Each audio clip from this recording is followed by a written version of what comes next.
I have to be honest with you right off the bat. Preparing for this deep dive, it actually, it messed with my head a little bit. Oh, yeah. Usually we're looking at history or tech trends or psychology stuff you can touch, or at least stuff that acknowledges the ground under your feet. Right, things with a solid foundation. Exactly. But the material we are looking at today, it felt like standing on a rug and having someone just pull it out from under me. And then what? And then telling me the rug never existed. And neither did the floor. And maybe my feet didn't either. You're starting to sound a bit like a nihilist, but I know exactly the feeling you're talking about. Yeah. It's vertigo. Yeah. Genuine spiritual vertigo. Vertigo is the right word, because we're looking at a text called Kevalam se Kaivalya, specifically section 2. And the central premise here isn't just, be nice or meditate more. It starts with a nuclear option. It really does. It starts with the premise that nothing has ever happened. Like, ever. The universe. Didn't happen. You and me talking right now. Didn't happen. My mortgage. Tragically, it still feels very real to me. But according to this theory, it's not. You're referring, of course, to the theory of Ajaatvad. Ajaatvad. Even the name sounds heavy. It sounds ancient and, immovable. It is the heaviest concept in Indian philosophy. It really is. It's the ultimate stance, the bedrock of Advaita Vedanta. Yeah. And you're right, it isn't just an idea you can casually entertain over dinner. It is a complete dismantling of the human experience. Wow. But, and this is why this text is so crucial, it doesn't just leave you in that void. It tries to build a bridge back to sanity. Well, that's our mission today, then. We need to figure out, if we don't exist and the world is an illusion, what happens to the things we hold sacred? The things that give life meaning. Exactly. What happens to history? What happens to figures like Ram or Krishna or Hanuman? If the world is a hallucination, are they just imaginary friends? Or are we just praying to our own projections? That is the central tension, isn't it? It is the mental earthquake that happens when this incredibly high philosophy meets devotional practice. It's terrifying, and that is exactly what we're unpacking. We're looking at Kevalam se Kaivalya, which translates roughly to from oneness to liberation. And the notes on this text describe it as offering an unprecedented, detailed explanation of spirituality. It is a profound text. And what makes this particular section so fascinating is that it doesn't shy away from that terror you just mentioned. It dives right into the conflict between the non-creation theory and the existence of beloved spiritual icons. And it connects it to something practical. It does. More importantly, it connects the highest, most abstract philosophy with very practical techniques, specifically Kriya Yoga. Right. So our roadmap today is to figure out if we exist, if God exists, and how to keep functioning if the answer to both is technically no, but also yes. A fair summary. A very fair summary. So let's start with the problem itself. The source calls this a mental earthquake. Can you walk us through why this specific concept, Ajaatavad, shakes people up so much? Maybe break down the word for me first. Sure. It's Sanskrit, of course. Right. A implies negation, so not. Jata means born, created, or manifested. And Vada is doctrine or thesis. Okay, so So you put it together, the doctrine of no creation. non-creation. So it's not just saying that the world was created and will eventually be destroyed. It's saying the creation event itself is a lie. Exactly. Mm-hmm. That's the part that trips everyone up. To understand this, you have to look at the logic of the absolute. In Vedanta, the ultimate reality, they call it Brahman, is defined as infinite, changeless, and whole. Okay. Infinite I get, changeless I get. That seems like a pretty standard definition of God across a lot of traditions. Does it? Because here's the trap. If something is truly changeless, it cannot become something else. What? Think about milk. Milk can become yogurt. Sure, I make it all the time. But for milk to become yogurt, the milk has to change. It undergoes a process, it ceases to be milk, and transforms into a new state. It is no longer what it was. Right, the milk is gone, the yogurt is here. I can't pour the yogurt in my coffee. Well, I could, but... Right, it's a different thing now. So apply that same logic to the ultimate reality. If Brahman the Absolute created the universe, that implies Brahman changed. How so? It implies there was a time before creation and a time after creation. That is a change in state. It went from Brahman without a universe to Brahman with a universe.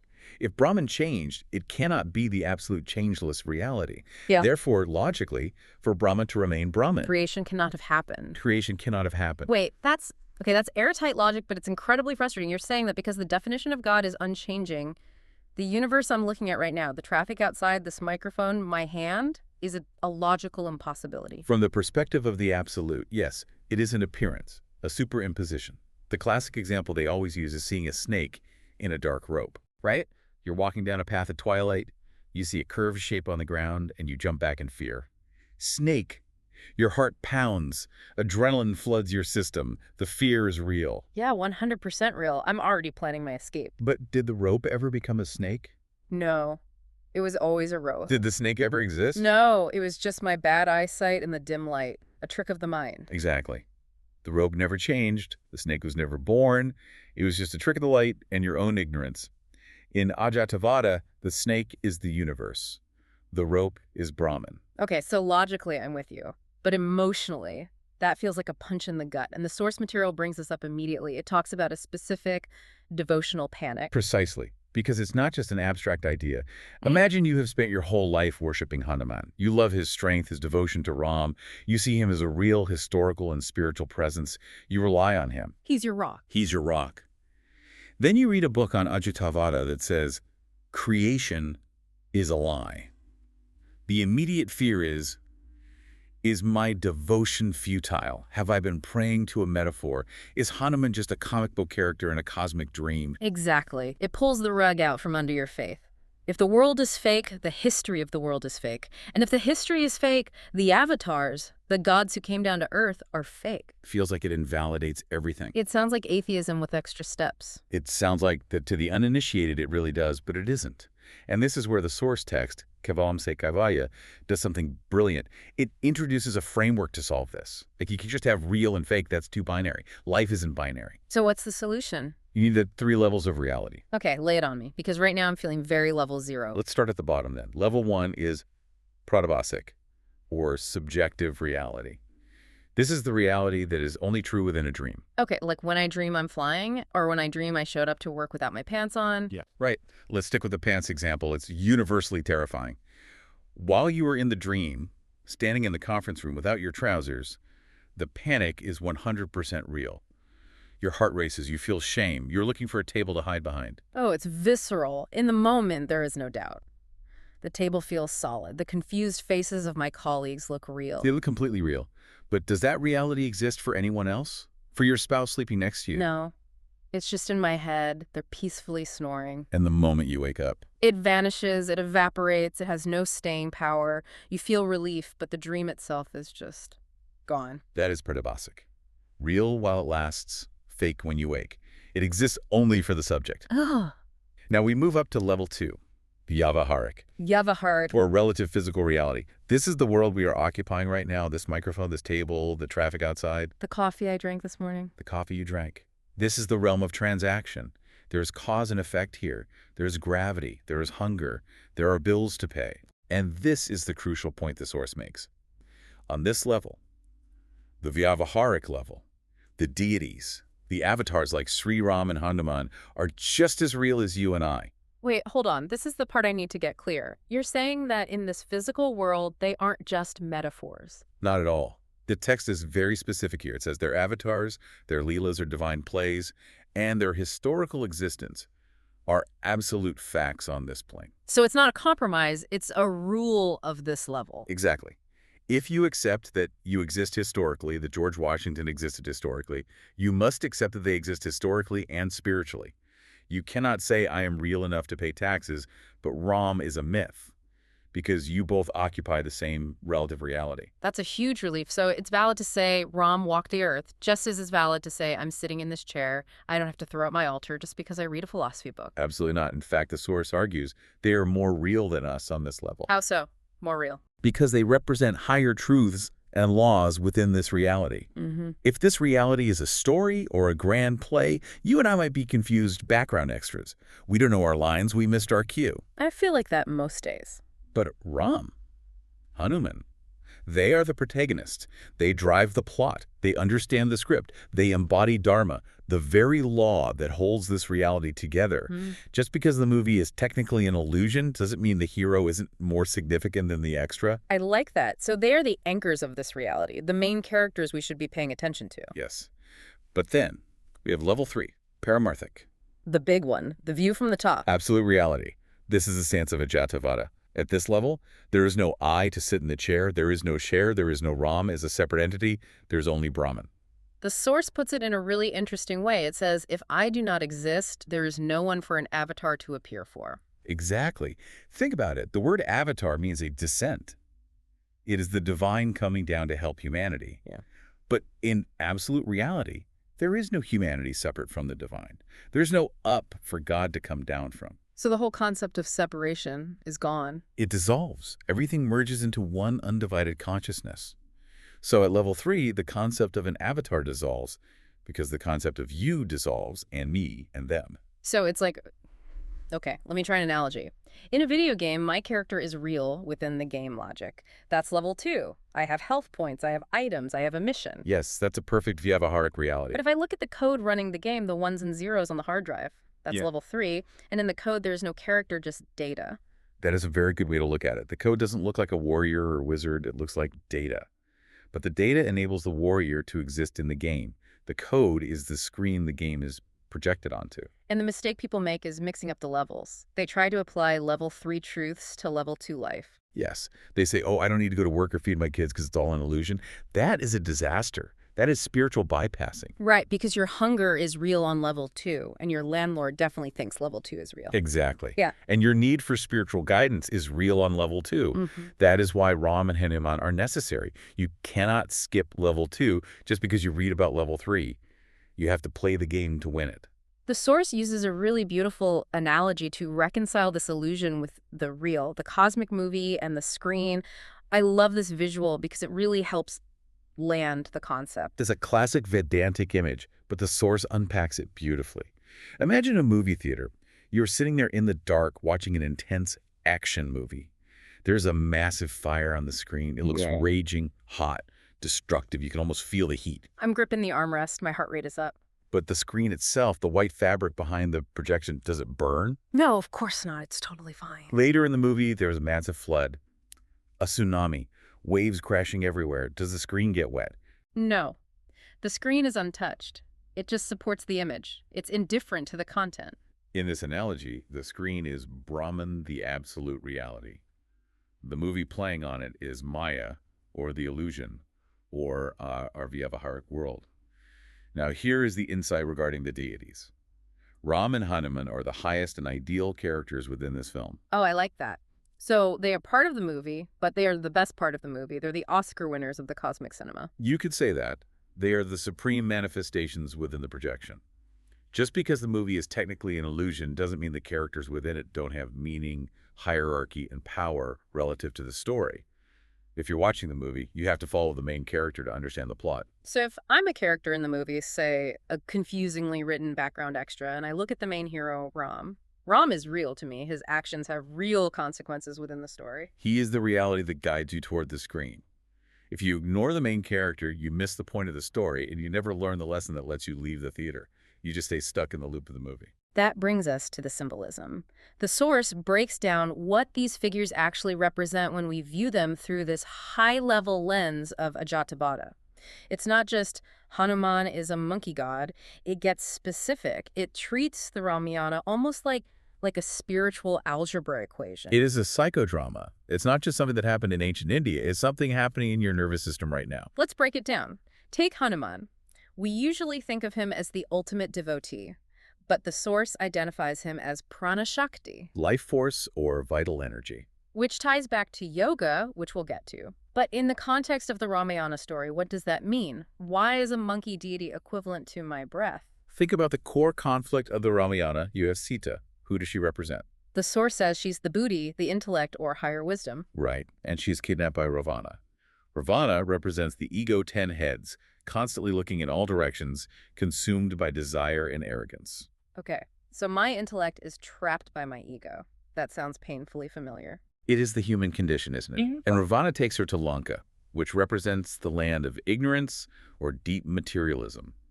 Now, Ram, who is the Atma, the soul, wants to get her back. He wants to reunite with his wisdom. But there is a massive ocean between them. Right, the impassable ocean. Who makes the connection possible? Who leaps across that ocean? Hanuman. Exactly. It is the prana, the vital energy that bridges the gap. You cannot reunite the soul and the intellect just by thinking about it. The ego is too strong. You need energy. You need the life force to burn down the Lanka of ignorance. Which is why Hanuman sets Lanka on fire. That's it. That fire represents tapas, the heat of spiritual practice, clearing away the debris of the mind, burning through old habits and attachments. Wow, that changes the whole story for me. It's not just a rescue mission, it's an internal process. Hanuman is the bridge. Without the control of prana, of our life force, the soul is helpless to retrieve the intellect from the clutches of the ego. Precisely. And Ram represents the unchanging soul, the witness.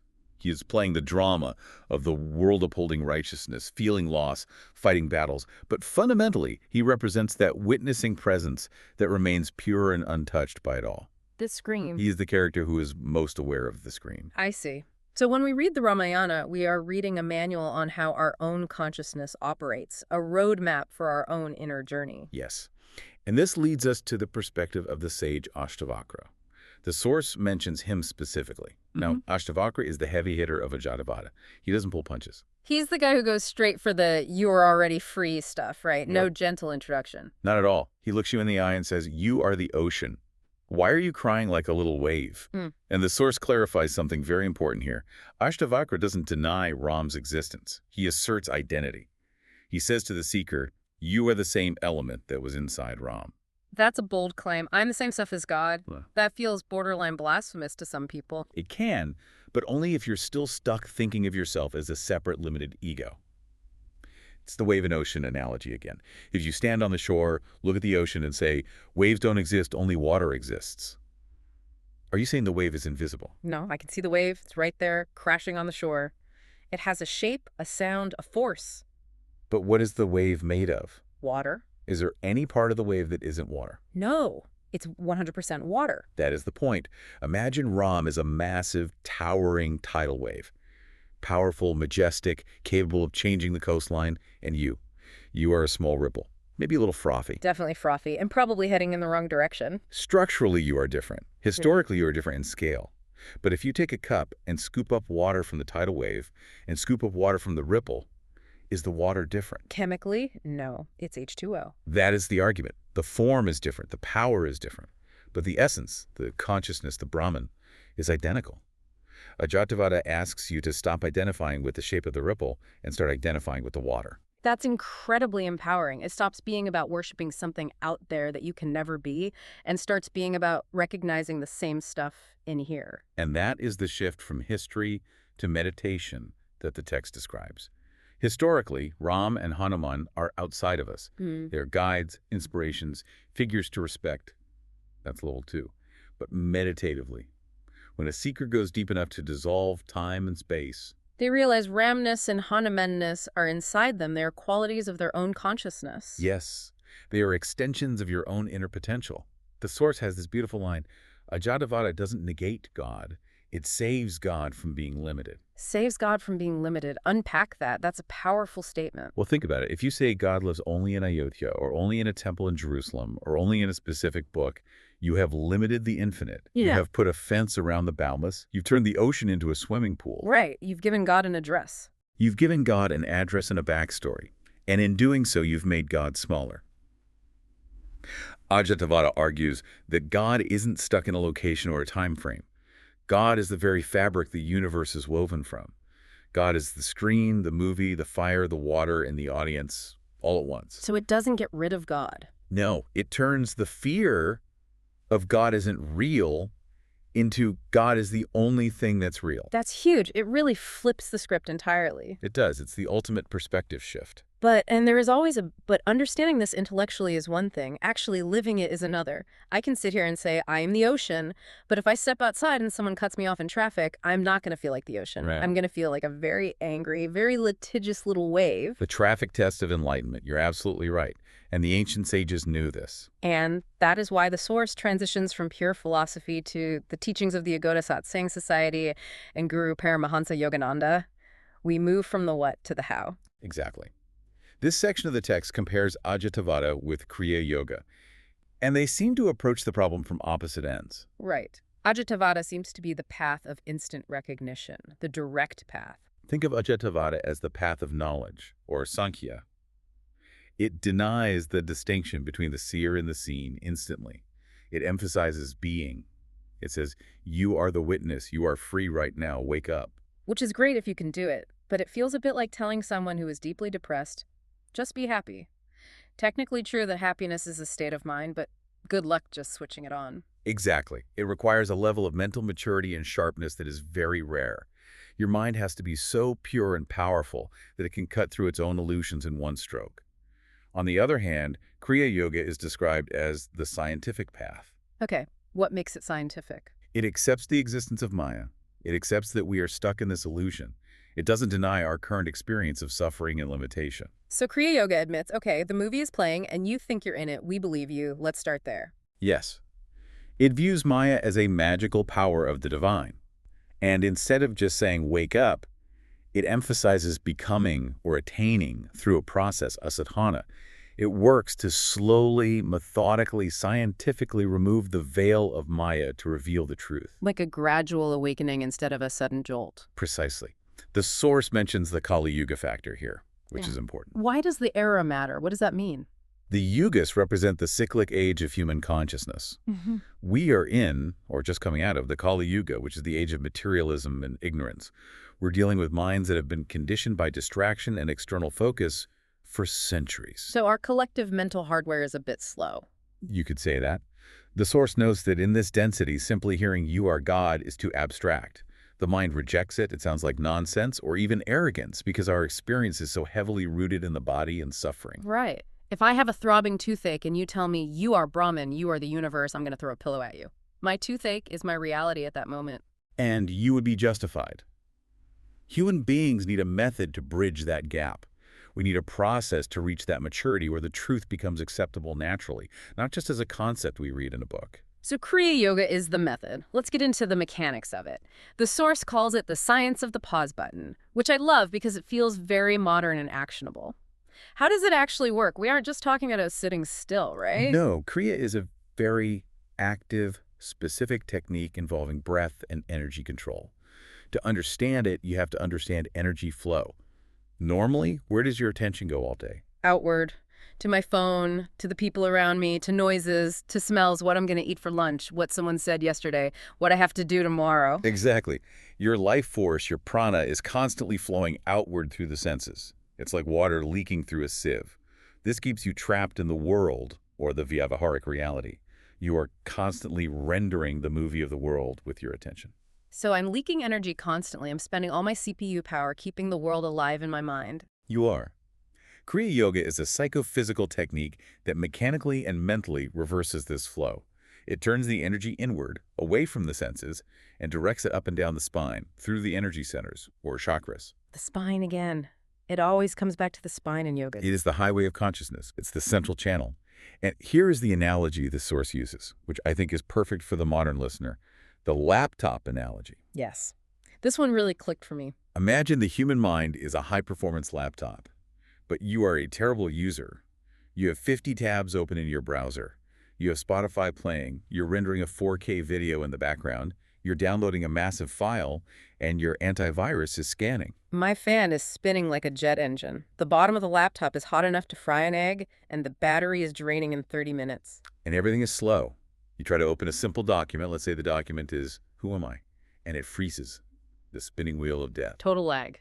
Nothing is responding. This is the state of the average human mind. Too many background applications running. Anxiety about the future. That's an app using 20% of your RAM. Regret about the past. Another 20%. Processing sensory noise, the traffic, the lights, the argument you overheard. Another 30%. So there's almost no processing power left for the actual important questions. Exactly. So what does Kriya Yoga do? Does it smash the laptop?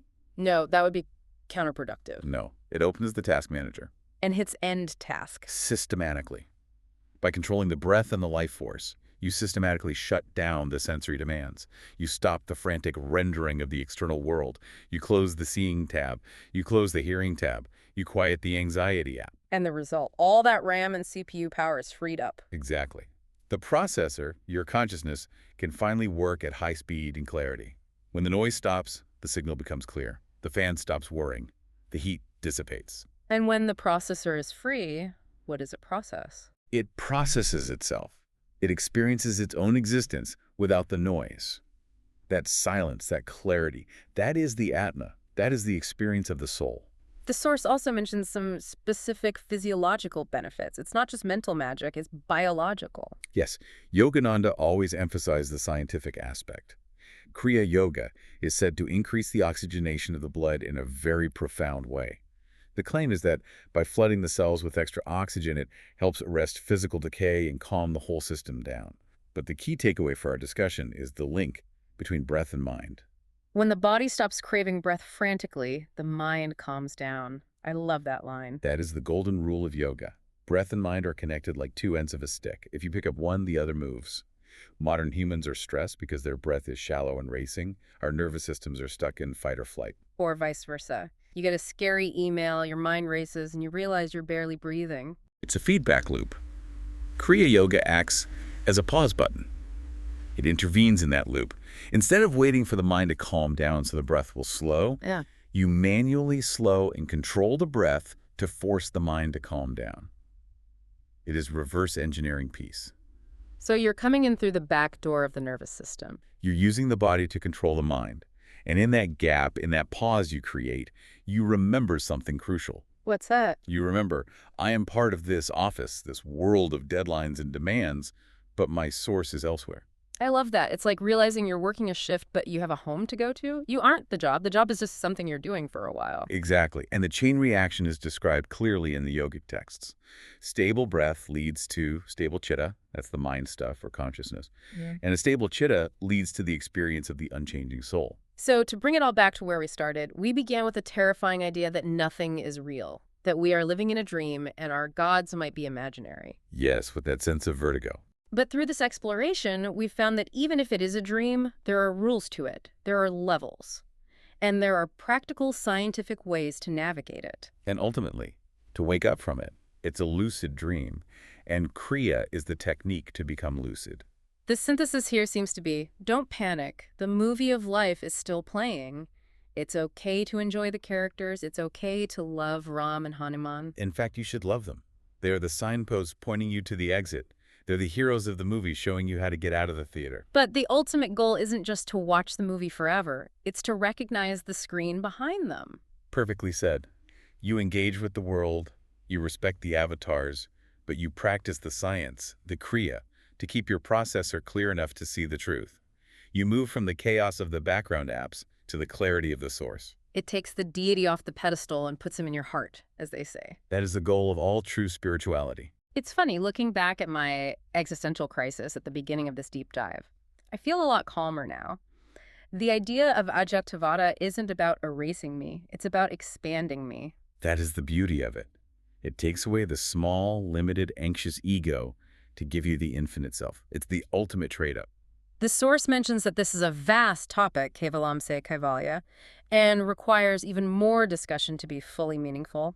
But I think we've cracked the door open today. I certainly have. We've laid the groundwork. Before we go, I want to leave our listeners with that provocative thought based on our laptop analogy. We all have those background apps running, constantly draining our battery. We certainly do. Some of them have been running since childhood. So here's the question for you. If you could press that pause button on your reality right now, really press it, what is the one background app that is draining your processor the most? That's a powerful question. Is it a grudge you're holding? Is it a constant worry about the future? Is it a desire for approval from someone? What is that one process that's just eating up all your resources?